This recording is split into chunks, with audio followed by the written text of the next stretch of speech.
আপনি একটু আসুন, আপনি আসুন। সন্ধ্যা হয়েছে তো, মা দুটো খেতে দিবি না? বাবা আমি অবশ্যই দেব, কিন্তু বাবা এখনো তো আমার স্বামী সেবা হয়নি। আর এই জীবনে আমি স্বামী সেবা ছাড়া আমি আগে কাউকে কোনোদিন সেবা দিই। নারদ মুনি যেই না কথাটা শুনেছে দাঁড়িয়ে থেকে আবার কিরকম মেয়ের সঙ্গে দেখা হলো, যে স্বামী সেবা করবে তারপরে অন্যান্য সেবা। আগের দিন শুনেছি ঠাকুর মনে হয় পেয়েছি বলে মনে হচ্ছে।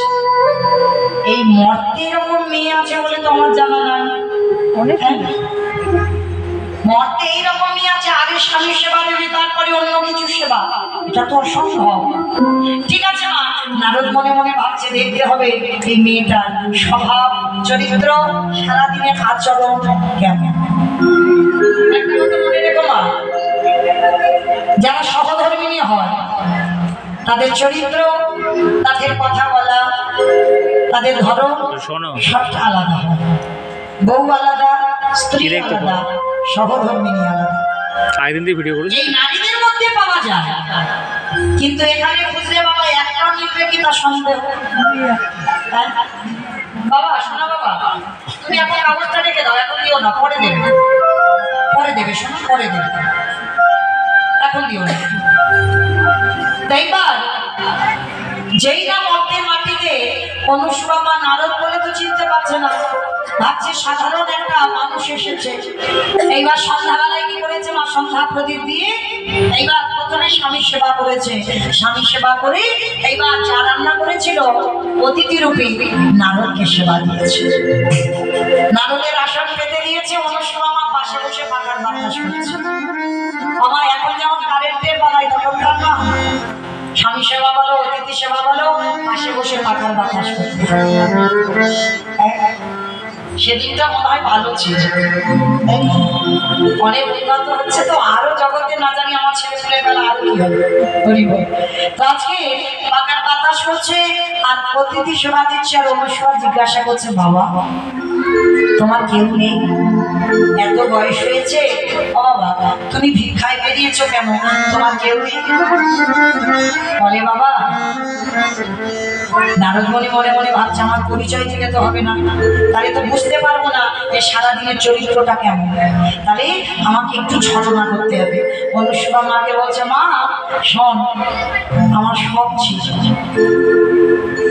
কিন্তু এখন আমার আপন বলিতে কেহ নাই জগতে, আমার মা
আমার হৃদয়টা দুলে উঠল।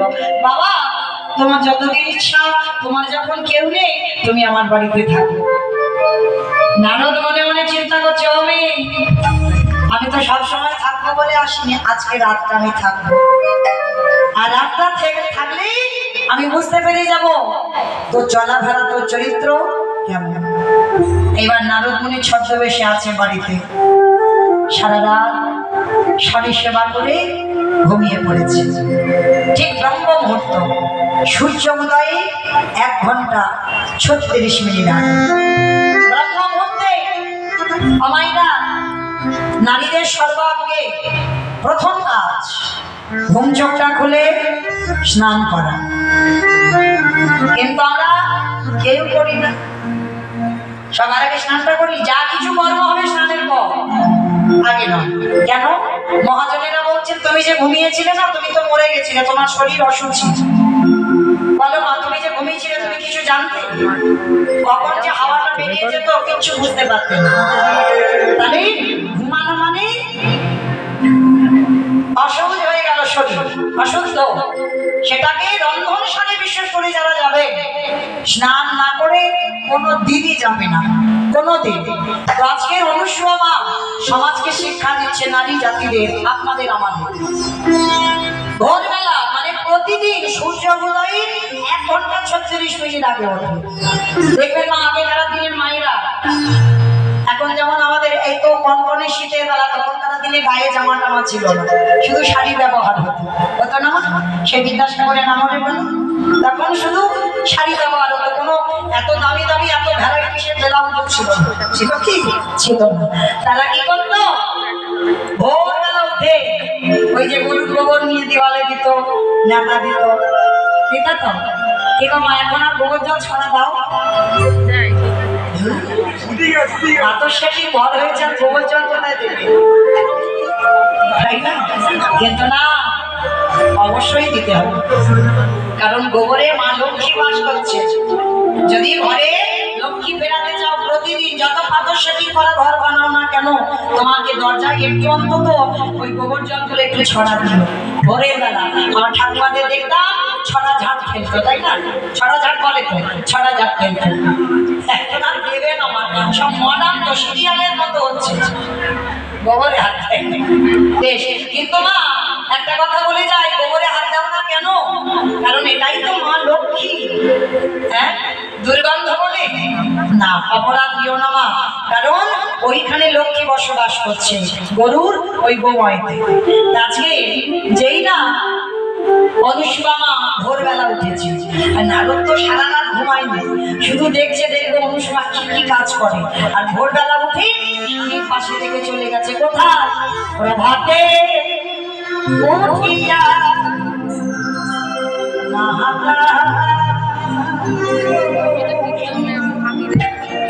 নদীতে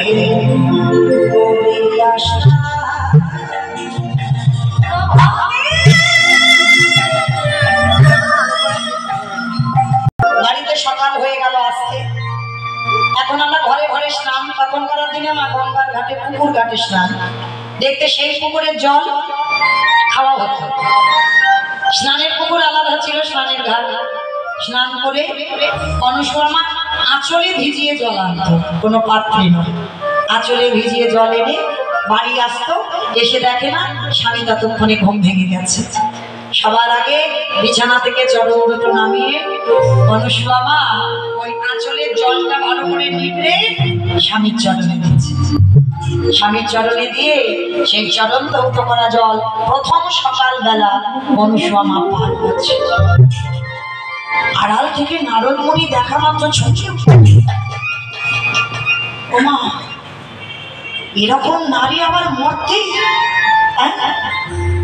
এ তো আমার কল্পনার বাইরে হয়ে গেল। প্রভু, এটা কি করে সম্ভব যে মর্তধামের এক নারী সকালবেলা স্নান করে আগে প্রতিষ্ঠা? প্রভু, আর আমার কোথাও যেতে হবে না, পেয়ে গেছে। সত্যি যদি থাকতে হয়, শুধু আমার বিচার নয়, এটা সবার বিচারে হবে, অনুসূয়াই হবে মহা সতী। এইবার স্বামীর চরণ ধৌত করছে, পত্নীমণি বলছে, হ্যাঁ গো অনুসূয়া, প্রতিনিয়ত তোমার এগুলো কর্ম থাকে, বেশ আশীর্বাদ দিলাম, তুমি আমার কাছে কিছু চাও। অনুসূয়া বড় জোর করে বলছে, স্বামী চাওয়ার তো আমার একটাই, যতদিন আমার দেহে প্রাণ থাকবে আমি যেন তোমার চরণ সেবা করতে পারি। আরে বাবা, ওটা তো পারবে, ওটা তো আছে, আর কিছু চাও? বলছে না, আর আমার কিছু চাওয়ারই নেই, তো চাইবো কি?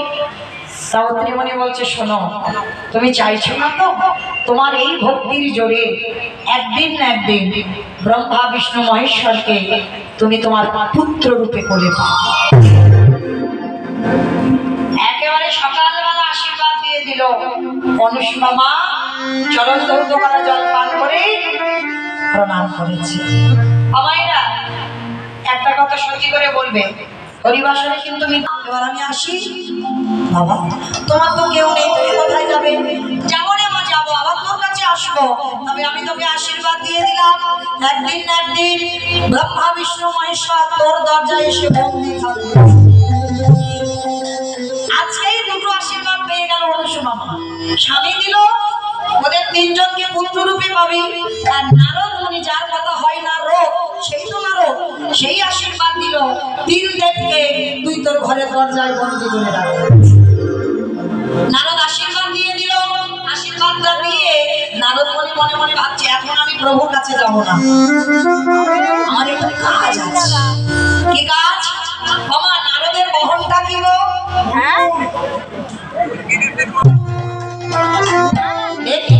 বাবা দেখি বাবা, আমার যাচ্ছে না, ওই করতে যাচ্ছে না নারায়ণের কাছে, তাহলে যাচ্ছে কোথায়?